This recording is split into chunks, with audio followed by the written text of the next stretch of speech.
ಇವಾಗ ಏನಾಗಿದೆ, ಡಿಸೆಂಬರ್ 8ರಿಂದ ಬೆಳಗಾವಿ ಸುವರ್ಣಸೌಧದಲ್ಲಿ 13ನೇ ಅಧಿವೇಶನ ಚಳಿಗಾಲ ಅಧಿವೇಶನ ನಡೀತಾ ಇದೆ. ಈ ಅಧಿವೇಶನದಲ್ಲಿ ಭಾಗವಹಿಸುವಂತ ಮಾನ್ಯ ಶಾಸಕರುಗಳಿಗೆ ಸರ್ಕಾರದಿಂದ 2500 ರೂಪಾಯಿ ದಿನಭತ್ಯೆಯನ್ನು ಪಾವತಿಸಲಾಗ್ತಿದೆ. ಅದಲ್ಲದೆ ಇಲ್ಲಿ ದಿನಭತ್ಯೆಯನ್ನು ಪಡೆದುಕೊಂಡ್ರು ಕೂಡ ಇವರಿಗೆ ಸಾರ್ವಜನಿಕರ ತೆರಿಗೆ ಹಣದಲ್ಲಿ ಊಟವನ್ನ ಜಿಲ್ಲಾಡಳಿತದ ಮುಖಾಂತರ ಕೊಡ್ತಾ ಇದ್ದಾರೆ.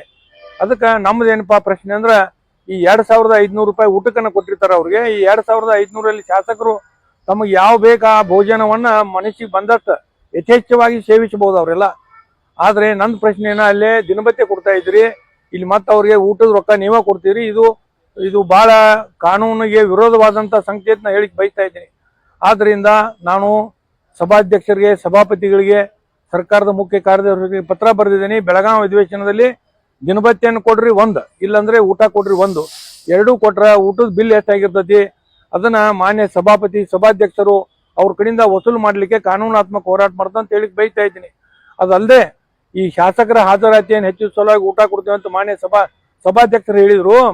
ಇವ್ರೇನು ಸಣ್ಣ ಶಾಲೆ ಕಲಿಯುವಂತ ಹುಡುಗರ ಇವ್ರು ಇಲ್ಲೇ ಊಟ ಕೊಟ್ರೆ ಸದನ ಹೋಗಿ ಬಿಸಿ ಊಟದ ಶಾಲೆ ಅಂತ ಹೇಳಿ ಅದ್ರ ಘನತೆ ಗೌರವಗಳಿಗೆ ಚ್ಯುತಿ ಬರ್ತಾ ಇದೆ.